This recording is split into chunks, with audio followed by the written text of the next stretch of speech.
एकादश अध्याय प्रकृत साधक बने। यह सृष्टि बहुत ही विचित्र है। इस सृष्टि के इतिहास, भूगोल, साहित्य, संस्कृति, विज्ञान और कला किसी भी विषय का गहन अध्ययन करें तो पाएंगे कि हर स्थान की स्थिति वहाँ के रहन सहन के अनुसार अलग है। सभी कुछ एक समान नहीं है।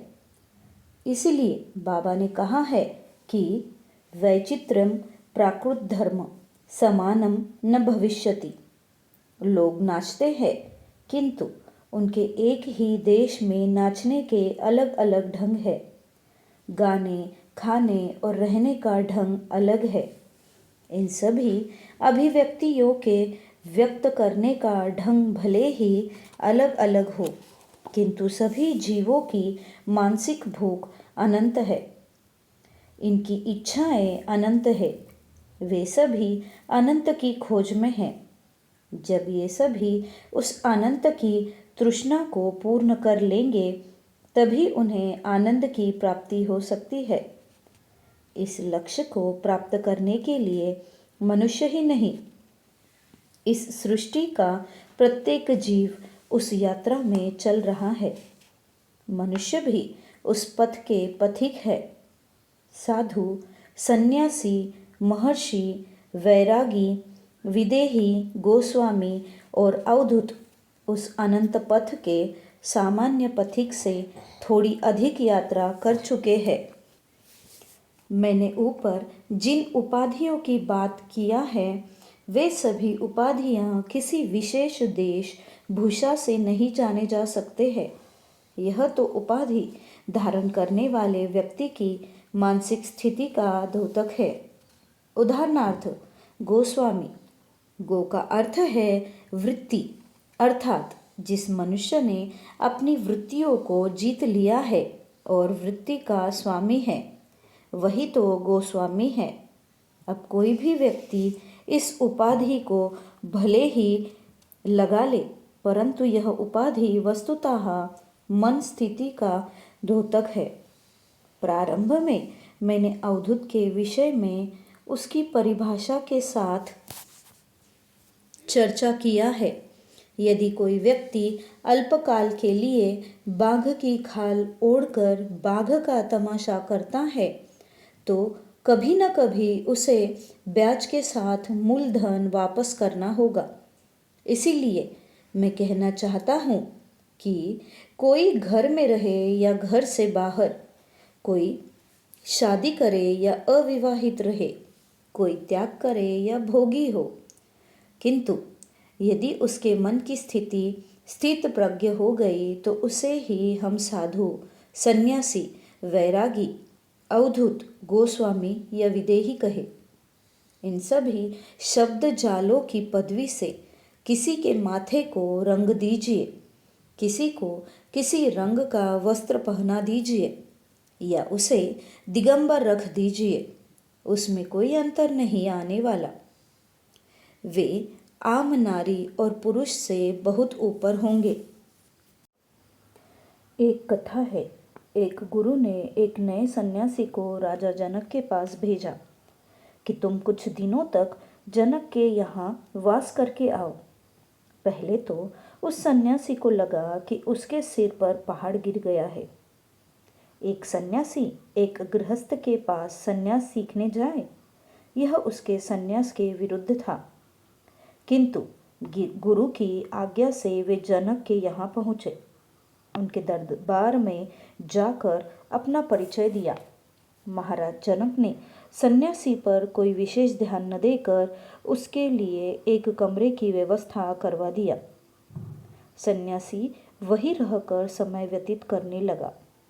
एक दिन राजा जनक ने उन्हें बुलाया और दोनों स्नान के लिए नदी पर गए। जब दोनों नदी में स्नान कर रहे थे, उसी समय सन्यासी ने देखा कि राज प्रसाद में बड़े जोरों की आग लग गई है। सन्यासी ने राजा से कहा, कुछ करो, देखो तुम्हारे राजप्रसाद में आग लग गई है, तुम्हें कुछ करना चाहिए। राजा जनक ने सन्यासी से कहा, तुम जाकर अपने कमरे के सामान को बचाओ। सन्यासी दौड़ते हुए अपने कमरे में गया और अपना सामान लेकर नदी के किनारे आ गया। राजा जनक ने कहा, आप अपना सब सामान ले आए? सन्यासी ने कहा, हाँ, ले आया। तब तक आग अपने आप बुझ गई थी। राजा जनक ने कहा, तुम्हारे पास तो मात्र एक लंगोटा है, इस पर इतना मोह करते हो? सन्यासी का सिर नीचा हो गया। उस दिन उसे अपने गुरुद्वारा वहाँ भेजे जाने का कारण मालूम हुआ कि राजा जनक सही अर्थ में कितने पहुँचे हुए साधु है। इसीलिए मैं भी कहता हूँ कि विदेही, वैरागी, अवधूत या संन्यास मन की स्थिति को कहते हैं। भगवा कपड़ा तो कुछ समय के लिए हमारे कवच का कार्य करते हैं। एक बार कलकत्ता के दक्षिणेश्वर स्थित काली मंदिर में भोज का आयोजन था। लोग भोजन करके एक स्थान पर पत्तल फेंक रहे थे। वहीं पर एक आदमी उन पत्तलों को उठाकर चाट रहा था। भगवान रामकृष्ण परमहंस ने देखा कि उनके गुरु तोतापुरी पत्तल चाट रहे हैं। जैसे रामकृष्ण परमहंस वैसे ही उनके गुरु तोतापुरी थे। स्वामी विवेकानंद ने अपने गुरु से प्रश्न किया कि यह कौन सा आदमी है जिसे आप इतने ध्यान से देख रहे हैं? स्वामी रामकृष्ण परमहंस ने कहा, विवेकानंद, ये मेरे गुरु तोतापुरी जी है। विवेकानंद ने आश्चर्यचकित होकर कहा, यदि वे आपके गुरु हैं जो पत्तल चाट रहे हैं तो आप उन्हें अपने पास क्यों नहीं बुलाते? भगवान रामकृष्ण परमहंस ने कहा, विवेकानंद, तुम्हें कुछ सीखना है तो तुम इनसे कुछ पूछ सकते हो। विवेकानंद तोतापुरी के पास गए तो वे वहां से चल पड़े। रामकृष्ण परमहंस ने कहा, विवेकानंद, तुम उनका अनुसरण करो, वे तुम्हें कुछ अवश्य बताएंगे। विवेकानंद अपने गुरु की आज्ञा पर तोतापुरी के पीछे चल पड़े। विवेकानंद ने पूछा, गुरुदेव, हमें शिक्षा दे। तुम जब तक मिट्टी और गंगा जल में अंतर समझते रहोगे तुम कुछ भी सीख नहीं पाओगे। तोतापुरी ने चलते हुए कहा। विवेकानंद उनका पीछा करते रहे।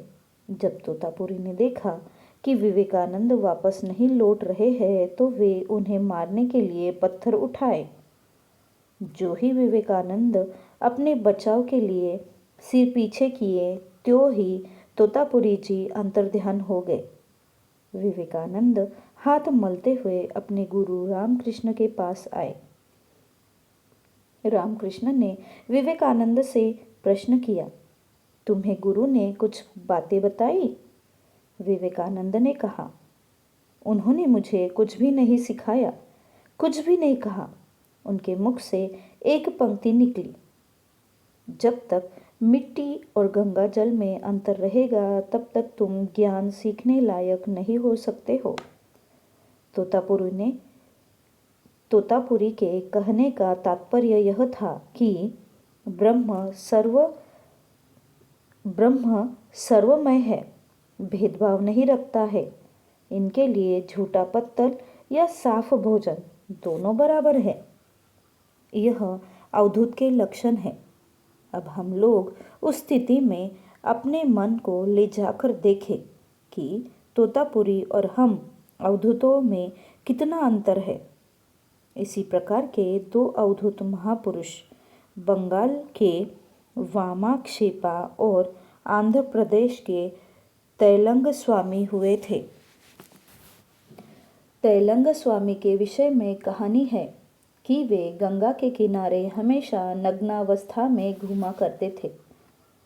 एक बार बनारस के अधिकारी अपनी पत्नी तथा परिवार के अन्य सदस्यों के साथ गंगा दर्शन के लिए आए। उन्होंने तैलंग स्वामी को नग्नावस्था में घूमते हुए देखा। उन्होंने सिपाहियों को आदेश दिया कि उन्हें गिरफ्तार कर लो। आज्ञा पाते ही सिपाहियों ने उन्हें कारागार में डाल दिया। किंतु वे तो पहुँचे हुए संत थे। कुछ समय बाद वे पुनः उसी गंगा तट पर घूमते हुए देखे गए। उन्हें दूसरी बार पुनः कारागार में डाला गया, किंतु वे तो बंधन मुक्त थे। अतः वे पुनः कारागार से बाहर आकर गंगा घाट पर घूमते रहे। इस महान चमत्कारी साधक से बनारस गंगा घाट के सभी लोग प्रभावित थे।